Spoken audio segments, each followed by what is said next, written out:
પુષ્ટિ સંહિતા ભાગ પહેલો, પાના નંબર 34, 35, 36, 37. ઓચ્છવનો સેવા પ્રકાર. ઓચ્છવના આડા થોડા દિવસ રહ્યા હતા. વિષ્ણુ પોતાના ઘર આંગણે લીપે ગુપે ને શોભાવે. મનમાં ઓચ્છવનો પરોહ વધતો જાય. બાઈ ભાઈ હળી મળીને સામગ્રી શુદ્ધ કરે. નારી વૃંદની મંડળી થાય, ભાઈઓની મંડળી થાય અને એકાબીજાનો પરોહ વધારે. નત્ય નવલા આનંદમાં અંકુર ફૂટે. એમ કરતા ઓચ્છવવાળા દન બેર્યા અને 9મીને દિવસે વધાઈની કીર્તન સમાજ પાંચાભાઈને ત્યાં થયો. એટલે કે આ જેઠ મહિનાની 10મીનો ઓચ્છવનો પ્રકાર છે. એટલે અહીંયા 9મીના દિવસે વધાઈના કીર્તન છે. વૈષ્ણવો ઘણા રળિયામણા થઈને આવ્યા હતા. 9મીની સવારથી પાંચાભાઈને ઓચ્છવનો પહોરો સમાતો નહોતો. પોતે વેલા સાબદા થયા અને અમે સૌ સાબદા થયા. ગામના 2-5 વૈષ્ણવ આવ્યા અને તેને સેવા ટેલમાં સાથે લીધા. મેંદાના ચૂનને દૂધમાં બાંધીને રંગબેરંગી મોતી પાડ્યા. જન્મોત્સવની આરતીનો ચાંદીનો થાળ સાજીને તૈયાર કીધો. તેમાં કુમકુમ હલ્દીના સ્વસ્તિક કીધા. ફૂલેલ તેલ સોંદા વગેરે સિદ્ધ કીધા અને ઠાકોરજીને જગાડીને મંગળા કીધા.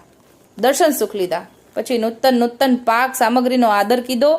હું પણ સેવામાં સાથે રહીને તેલ ટપોરો કરું, હું કહેતા ડોસાભાઈ. ધનબાઈ તો આ વાતમાં પહેલેથી કુશળ હતી. ઠાકોરજીની સેવામાં પહોંચતા જાય અને સામગ્રી સિદ્ધ કરાવે. આમ આખી રાત જાગીને સામગ્રી સિદ્ધ કીધી. શાક પાક સંધાના, રાયતા, કઠોળ, મુંજેના, વડા, શિખરન, આંબાનો પણો તૈયાર કીધો. આંબા જોઈને સુંદર સિદ્ધ કીધા. આંબા એટલે કે ત્યારે 10મીના ઓચ્છવમાં આંબાનો સિઝન હતી એટલે આમાં આંબા આવ્યા છે. રસના કટોરા ભરીને સૂંઠ તૂપ પધરાવી સિદ્ધ કીધા. સખડી બાઠ સવારે સિદ્ધ કરવાના રાખી મૂક્યા. આમ બધી સામગ્રી સિદ્ધ કરતા પરોઢ થઈ ગયું. સેવા ટેલ કરતા મહારાજના જશ બોલે ને ઓચ્છવનો પરો વધારે. પછી સૂરજોદાત 10મીનો દિન થયો અને થોડો ઉજાસ થતા નદી નાળા કરી આવ્યા અને અપરસમાં સ્નાન કીધા. તિલક ચરણામૃત કીધા. મુખ શુદ્ધિ માટે બીડા લીધા. અત્તર ફૂલેલ સુગંધી લગાવ્યા. ધોતી બંદી ઉપરણાના કેસરિયા વસ્ત્ર ધારણ કર્યા. આ રીતે સેવામાં પહોંચવાની તૈયારી કીધી. મંદિરના દ્વારે દંડવટ કીધું. પછી મંગળ દ્વાર ખોલ્યા. બુહારી પોતના કરી અબીર ગુલાલ કુમકુમ અને હલ્દીથી ચોક ચિત્રામણ કીધા. હલ્દી કુમકુમના સ્વસ્તિક કીધા. તાંદુલનો સ્વસ્તિક વચ્ચે કીધો. આસોપાલવના બંધનવાર બાંધીને દ્વાર સજાયા. ઠાકોરજીના સ્નાન માટે સુગંધી શીતળ જળના ગગરા ભર્યા છે અને કેસર ઘૂંટીને જળનો ગગરો ભર્યો છે. ગામના વૈષ્ણવ 2-5 સાથે મળીને રહીને સેવા ટેલ પાંચાભાઈ ચીંધે તે કરે. પડ્યો બોલું પાડે. મંગલ ભોગ ધરાની સર્વ સામગ્રી થાળમાં અનસખડી સાજી કેસરિયું દૂધ ઓટીને તૈયાર કીધું હતું. જન્મોત્સવના સાજની સર્વ તૈયારી પ્રથમ કીધી. આ સર્વ તૈયારી 3 જન્મોત્સવ વખતની આ પહેલા વેલા થતી તૈયારી અહીંયા બતાવી છે. જે આપણને છઠ, 10મી ને ચતુરાદશી 3 ઓચ્છવમાં આ પ્રકારની તૈયારી કરવાની હોય છે. પછી સમય થતા 3 વાર ઘંટાનાદ કરીને પ્રબોધના મંગલ કવત બોલીને ઠાકોરજીને જગાડ્યા અને સિંહાસને પધરાવ્યા. ખૂબ મનોહાર વિનંતી કરી. મહારાજાધિરાજ, ગોલોકાધિપતિ, ગોકુળપતિ, મહામંગલકારી, અખિલ રાસ વિહારી, વ્રજપતિ ભૂપ, વ્રજેશ્વર, રાસેશ્વર, પ્રાણવલ્લભ, પ્રાણનાથ, ભક્ત પક્ષ પ્રતિપાલ, કૃપાનિદાન, દીનદયાલ, કરુણાના સાગર, ભવભય હારી, અશરણ શરણ, બિરદધારી, ધ્યાને સુનિશ્ચલ, વ્રતિકરણ, સદબુદ્ધિ કે દાતા, માયા મોહ નિવારક, અનાથના નાથ, જય હો સદા આપની જય હો. એવા અનુસ્મૃતિના વચન કહી સાષ્ટાંગ દંડવત પ્રણામ કીધા અને પછી ચરણ સ્પર્શ કીધા અને ખાસા હાથ જલથી 2 વારકા કીધા. એટલે કે 2 વખત હાસ ખાતા કર્યા. પછી ઠાકોરજીને મંગલ ભોગ ધરાવ્યો અને આરોગવાની મનોહાર વિનંતી કીધી અને અનવસર કરીને મંદિર બહાર આવ્યા. એટલે કે મંગળ ભોગ ધર્યો છે, ટેરો આવ્યો છે અને બહાર પધારે છે. ગામમાંથી વૈષ્ણવ રૂડા રળિયામણા વર્ણાગ્યા થઈને નરનારીના જૂથ મળીને મંગલ ગાતા વાતા પાંચાભાઈના મંદિરે ઉલટ ભરે ઉમંગ્યા આવવા લાગ્યા. કીર્તન સમાજ સર્વ બેઠો છે. મંગલ વધાઈના પદ બોલવા લાગ્યા. અંદરજી સોરઠિયો મહાગવૈયો ગોપો મુલાણી મૃદંગ બજાવે. સર્વ સમાજ આમ કીર્તનની ઝૂંક બોલાવે. મંગલના કવત છંદ વચ્ચે બોલીને ઊભા થઈને નાચ ગાન કરી. નારી વૃંદ વધામણાના ધોળ મંગલ ગાય અને આનંદ વર્તાય. આમ ઓચ્છવનો પોરો ખૂબ વર્તાય. પછી સમય થતા મંગલ ભોગ સરાયો. ઠાકોરજીને આચમન કીધું. મુખ વસ્ત્ર કરીને બિડલા ધરાવ્યા. પછી દ્વાર ખોલી મંગલાના દર્શન સર્વ જૂથને કરાવ્યા. પ્રથમ કુમકુમથી વધાવ્યા, પછી તાંદુલથી વધાવ્યા, પછી પુષ્પથી વધાવ્યા અને પછી જન્મોત્સવની આરતી પ્રગટાવીને કીધી. પાછા વધામણા 3 વાર કીધા. ધનબાઈએ વારે વારે મીઠડા લીધા અને દંડવટ કીધા. પછી અનોસર કીધું. આમ પ્રાગટ્યનો મંગલ સમૂહ સાચવ્યો. આ મંગલ સમા સુધીનું આપણને સેવા પ્રકાર કીધું. પછી બાજટ ઉપર કુમકુમનો સ્વસ્તિક કીધો, બિછાનું પાથર્યું. પછી ચાંદીનો થાળ ઉપર મૂક્યો, તેમાં હલ્દી કુમકુમનો સ્વસ્તિક કીધો. પછી ઠાકોરજીના પાદુકાજી પધરાવ્યા. પ્રથમ તિલક કુમકુમનું કીધું, પછી સુગંધી ફૂલેલ તેલથી મર્દન કીધું. જો અહીંયા પાદુકાજી છે એમના સેવા પ્રકાર માટે. પછી સુખડ અને આંબળાના ચૂરાથી ઉબટનું કીધું. પછી મીઠા દૂધથી સ્નાન કરાવ્યું અને કેસરના સુગંધી જલથી સ્નાન કરાવ્યું. 4 આંટા લોટેજીના જલના શ્રી મસ્તક ઉપર ફેરવીને વધેલું જળ થાળમાં પધરાવ્યું. પછી અંગવસ્ત્ર સફેદ મલમલનું લઈને બરાબર પાદુકાજીને પૂછ્યું. ફેર સુગંધી ફૂલે લગાવીને પછી ઝીણા સફેદ વસ્ત્રની થેલીમાં પધરાવ્યા અને પછી સિંહાસનને પધરાવ્યા. પછી પત્રી સેવનની થેલીમાંથી ગોપેન્દ્રજીના હસ્તાક્ષરની પત્રી બહાર પધરાવી. ગઢી ખોલીને દર્શન કીધું. એટલે પાચા બાબાના માથે ગોપેન્દ્રજીના હસ્તાક્ષર બિરાજતા હતા. એ સેવન ખોલ્યું અને એમાંથી બધાને દર્શન કરાવ્યા અને પછી એમાં એનું લખાણ વાંચ્યું. પછી ચરણ સ્પર્શ કીધા. હાથ ખાસા કરીને મલમલના વસ્ત્રમાં અત્તર લગાવી સ્નાનની ભાવના કીધી. પછી સફેદ વસ્ત્રની ગળી કરીને તેમાં પધરાવીને પાછા રેશમની થેલીમાં પધરાવ્યા. પાંચો ભાઈ દર તિથિએ પત્રી સેવનના દર્શન કરે અને મને કરાવે. આમ પત્રી સેવનની ખૂબ સાર સંભાળ રાખે અને કહે, ડોસા આ પત્રી સેવન છે તેનું ખૂબ જતન કરવું જોઈએ. તેના દર્શન કરતા ઠાકોરજી હરદામાં ઠેરાય. અને પછી બધા સ્વરૂપને લાલ અતલસના નૂતન વાઘા વસ્ત્ર ધરાવ્યા છે. બિછાના પીછવાય વગેરે બદલી રાખ્યા હતા. એટલે કે આગલે દિવસે જ બધું તૈયાર રાખવાનું. બધા સ્વરૂપને ભારે સિંગાર મોતીના સિંગાર ગુંજામાલા વલ્ભીમાળા નૂતન ધરાવી. એટલે કાલે વલ્ભીમાળા નવી નૂતન બદલવાની છે. પાઘ ધરાવી, ફૂલમાળા ધરાવી. પછી દર્પણ 3 વાર દેખાડ્યું. મુખ વસ્ત્ર ગળી કરીને બાજુમાં ધરાવ્યા. આમ જન્મોત્સવનો સર્વસાજ નવો ધરાવ્યો હતો. પછી અમે બધાએ ચરણસ્પર્શ કીધું. હાથ ખાસા કરીને દ્વાર ખોલીને સર્વ જૂથને દર્શન કરાવ્યું. સર્વ જૂથે મળીને દર્શન કીધું. પછી અનોસર કીધું. સિંગાર ભોગ ધરાવ્યો. પછી પલનામાં પધરાવવાની તૈયારી કીધી. મખમલનો ગાલીચો પાથર્યો. તે ઉપર સુરંગનું પલનું સાજીને પધરાવ્યું અને પલના ભોગનો થાળ સાજીને પાસે વસ્ત્ર ઢાંકીને મૂક્યો. એટલે કે ભોગ ધરવા માટે તૈયારી કરી રાખી છે. પલના ભોગની તૈયારી કરી રાખી છે. પછી સિંગાર ભોગ સરાવ્યા અને આચમન કરાવી. મુખ વસ્ત્ર કીધું અને પછી પલનામાં પાદુકાજી અને પત્રી સેવનને પધરાવ્યા. ખીલોનાની તબકડી આગળ ધરી. ઝુંઝુના, ટાસ્કા, ચકરી, ભમરી વગેરે ખીલોના આગળ ધરાવ્યા. દ્વાર ખોલીને સૌને દર્શન કરાવ્યા. પ્રથમ પાંચાભાઈએ ઝુલાવ્યા. પછી મેં એટલે કે ડોસાભાઈએ ઝુલાવ્યા અને ધનબાઈ ઝુલાવા બેઠી. વૈષ્ણવ સમાજ પલ્લાના પદ બોલે અને નાચે. હલ્દી કેસરના દધી પાંચો ભાઈ સૌ ઉપર છીરકે.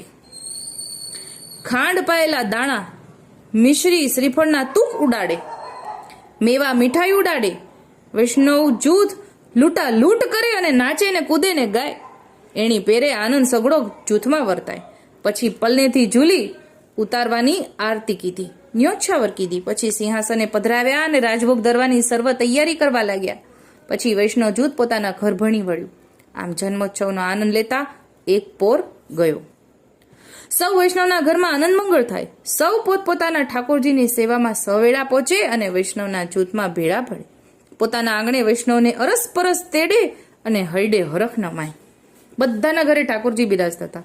પેલા ઠાકોરજી પાંચા બાબાના ઠાકોરજીના દર્શન કરવા આવે છે બધા વૈષ્ણવો, અને હવે પોતપોતાના ઘરે ઠાકોરજીને ત્યાં સેવા પહોંચવા ગયા. પછી રાજભોગના થાળ સાજીને તૈયાર કીધા. હવે રાજભોગનો સમય થયો છે. પલ્લાનો સમય સેવાક્રમ થઈ ગયો. હવે રાજભોગનો સેવાક્રમ. રાજભોગના થાળ સાજીને તૈયાર કીધા. શાક, પાક, સખડી, અનસખડીના થાળ જુદા જુદા સાજ્યા છે. રસીલી વસ્તુના કટોરા ભર્યા છે. તૂપનો કટોરો ભરીને સખડીની થાળમાં ધર્યો છે. રસ વસ્તુના કટોરામાં ચમચી મૂકી છે. મીઠા જલના ગગરા ભર્યા છે. શીતળ જળની જારી 2 ભરી છે. બીડી બીડા સિદ્ધ કીધા છે.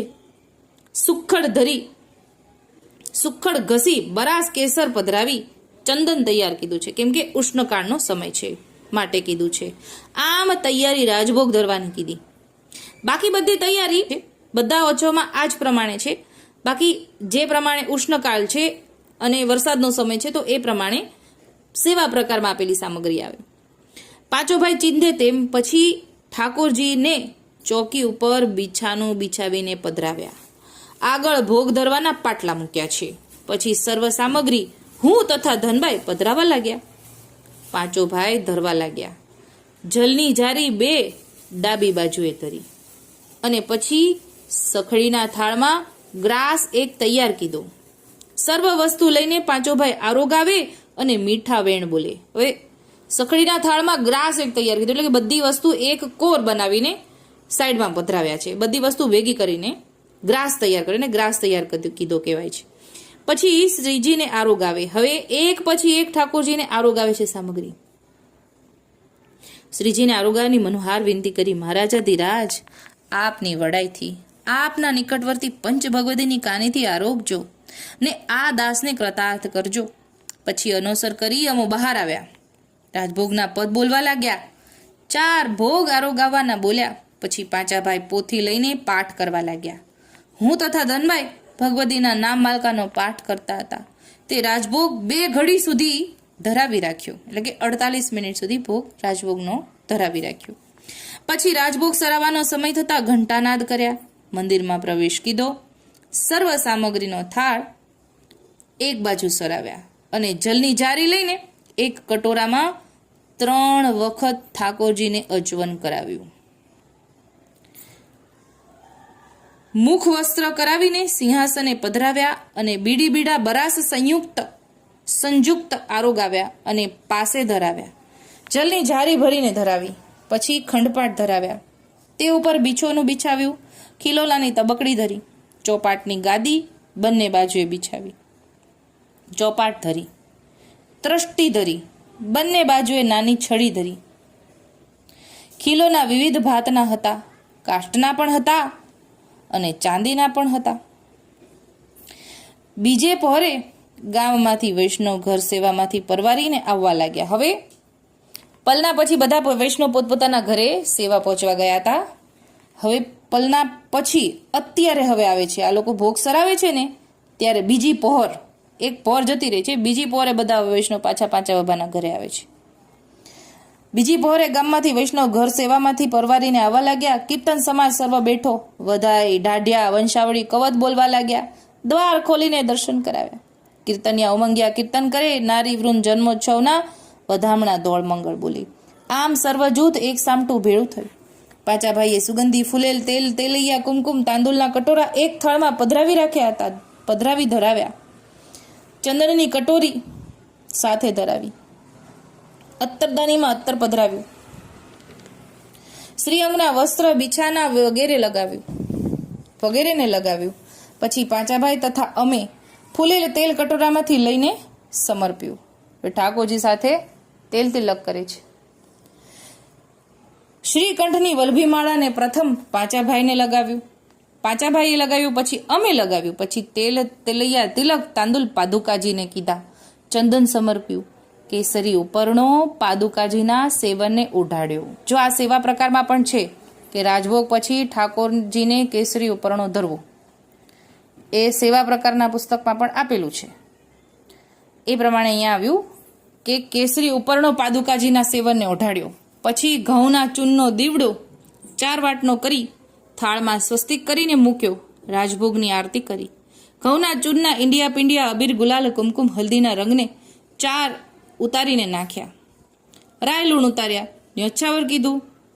પેડો બિછાવ્યો. શૈયા મંદિરની શૈયા સમારીને અનુસર કરીને અમે બહાર આવ્યા અને મંદિરના દ્વારે કુમકુમના માંગલિક થાપા બંને હાથથી કીધા અને સ્વસ્તિક કીધા. વૈષ્ણવ જૂથમાં ભળીને કીર્તન કર્યા. પાંચો ભાઈ જન્મોત્સવની ભેટની લખણી કરવા બેઠા. સૌ વૈષ્ણવ ઉમંગિયા ભેટ લખાવે, રોકડ આપીને રાજી થાય એમ સર્વ જૂથ ઠાકોરજીની ભેટ લખાવી રહ્યા છે. આવતીકાલે ઓછવને દિવસે આપણે બધાએ ઠાકોરજીની ભેટ કાઢવાની હોય છે. એ અહીંયા આપણે પાંચા બાબા ભેટ લખવા બેઠા છીએ. ભેટનું કોઈ પણ પ્રમાણ નહીં તેટલી લખાવે અને મનમાં મોદે ભરાય. આ તો સ્નેહી સેવકના સમર્પણનો ભાવ છે એમ કહીને પાંચાભાઈ પોરા વધારે ને કહે, વૈષ્ણવો, આપણા સંપ્રદાયનો ટીંબો ઘણો ઊંચો છે, એના ભાવ ઘણા ઊંડા છે. વિચારીને આ માર્ગે રેજો તો નિહાલ થશો. આમ સર્વ વાતની સાચી શીખ આપે. પછી પાંચાભાઈએ તેલનો કટોરો મારા હાથમાં આપ્યો અને તેલ વાટવાનો પોતે ઉચ્ચાર કીધો. આખો ઉચ્ચાર લખ્યો છે. આમ ઉચ્ચાર કરીને ઊંચા નાદથી ઠાકોરજીની જે બોલાવી. પછી મેં સૌ પ્રથમ પાંચાભાઈની પાસે કટોરો ધર્યો. પાંચાભાઈએ પોતાનો કર બોલીને એટલે કે પોતાનો હાથ બોલીને તેલ લીધું. પછી બધાએ સરાસરીમાં રહીને તેલ કટોરામાંથી લીધું ને પછી તેલ સૌને પહોંચ્યું એમ 3 વાર બોલ્યા. તેલ પહોંચ્યું, તેલ પહોંચ્યું, તેલ પહોંચ્યું. પછી ઠાકોરજીની જે બોલાવીને પાંચાભાઈ પાસે પ્રથમ આવે અને માળાને તેલ અરસપરસ ચોપડી જય શ્રી ગોપાલ કહે. કંઠમાં ઘાલીને ભેટે, ઘણા ચરણમાં પણ પડી જાય. આમ અરસપરસ વૈષ્ણવ હળતા મળતા માળાને તેલ ચોપડે ને જય શ્રી ગોપાલ કરે ને ખૂબ ખૂબ ભેટે. પાથમાં ભીડીને ભેટે ને વાલપનો કોઈ પાર નહીં. ભાવના ભંડાર સ્નેહના સરવાણી ફૂટે. મીઠા વેણ વાલપના બોલે. રાજ તમ દીઠે વિશેષ આનંદની હેલી ચડે. નીમ ધારી પણ ધારી કારણી એકાબીજાને ભેડમાં લઈને ભેટે. પોતાનો કારણ ભાવ દિનતાથી દર્શાવીને ચરણ છુવે. આમ આનંદ વર્તાય. નારી વૃંદમાં પણ બેલડિયું થઈને ડોલે. કંઠમાં બાહોલીડી ઘાલીને ભેટે અને મંગળ ગીતો ગાય. આમ સર્વ જૂથ હળી મળી રહ્યા છે. પછી મેં તેલૈયા તિલક કીધું અને સોરઠીઓ અંદરજી સૌને ભાલમાં તાંદુલ લગાવે અને ગોપો મુલાણી સૌના ભાલમાં ચંદન લગાવે અને ઉપર છીરોકતો પણ જાય. મીઠા વેણ કહે, રાજ તમારાથી અદકું બીજું શું છે? પછી 5 વૈષ્ણવને કેસરિયા પ્રસાદી ઉપરના ઓઢાડીને પાંચાભાઈએ કીર્તનિયા મંડળીનું સન્માન કીધું. અને પછી વૈષ્ણવને પાંચાભાઈએ હેલો પાડીને કીધું કે આજે તો સૌ કોઈએ પંગતે પ્રસાદ લેવા રોકાવાનું છે, તો પંગતે પધારો. આવી રીતે પંગત પધારે છે, પંગત લેવડાવે છે પાંચા બાબાને ત્યાં. પ્રસાદ ધરવાની તૈયારી તું અને ડોસો મળીને કરો. પછી સૌ કોઈ બાયું ભાયું ફળિયામાં ઓહરીમાં પંગત કીધી. હું તથા ધનજી ગોપો અંદરજી પાતળે પ્રસાદ ધરવા રોકાયા. સૌને પ્રસાદ ધરાણો. પાંચાભાઈએ વૈષ્ણવને પૂછ્યું, પ્રસાદ પહોંચ્યો? પ્રસાદ પહોંચ્યાની પ્રતિસાદ મળતા પાંચાભાઈ ઠાકોરજીની જે બોલાવી અને કીધું, આવ્યા મોરારદાસ લ્યો પ્રસાદ. પાતળનું જૂઠ ઠીક ઠીક હતું. પ્રસાદ લેતા લેતા આનંદ મંગળ થાય. કોઈ ઊભો થઈને કવત બોલે, સોરઠને છંદ દોહલો બોલે. અરસપરસ એકબીજાને લેવરાવી. વ્યવહારિયા તેવો વ્યવહાર કરે. આનંદ કતોહલ ઘણો કરતા જાય અને પાંચા બાબા સૌને અઘાઈને લેવરાવે. આમ વૈષ્ણવો પ્રસાદ લઈને પાતળેથી ઉઠ્યા. જલ બીડી બીડા ધનબાઈએ સર્વને લેવરાવ્યા અને વૈષ્ણવો ઘણું આનંદ મોદ પામીને વૈષ્ણવને પાંચા બાબાને જય શ્રી ગોપાલ કરી વિદાય થયા અને પોતાના આંગણે પધારવા વિનંતી કરી ગયા. પછી સાંજનો સમય થયો છે. પાંચાભાઈ ધનભાઈ અપરસનું સ્નાન કીધું. સેવામાં પહોંચ્યા. ઠાકોરજીના ઉત્થાપનના દર્શન કરાવ્યા. અમુક કીર્તન 2 બોલ્યા. પછી ઉત્થાપન ભોગ ધરાવ્યો. પછી શયન સુધીની સેવા પહોંચી. ઠાકોરજીને સુખાળા કીધા. પાંચાભાઈએ દ્વાર મંગળ કીધા, દંડવત કીધા. પછી અમો બધા ગામના વૈષ્ણવના ઘરે જવા સાબદા થયા. એટલે આવી રીતે ઓચ્છવનો દિવસ પૂરો થયો. તો અત્યારે આટલું જ બોલીને મારી વાણીને વિરામ આપું છું. આ હતો ઓચ્છવનો સેવા પ્રકાર, ઓચ્છવનો પોરહ.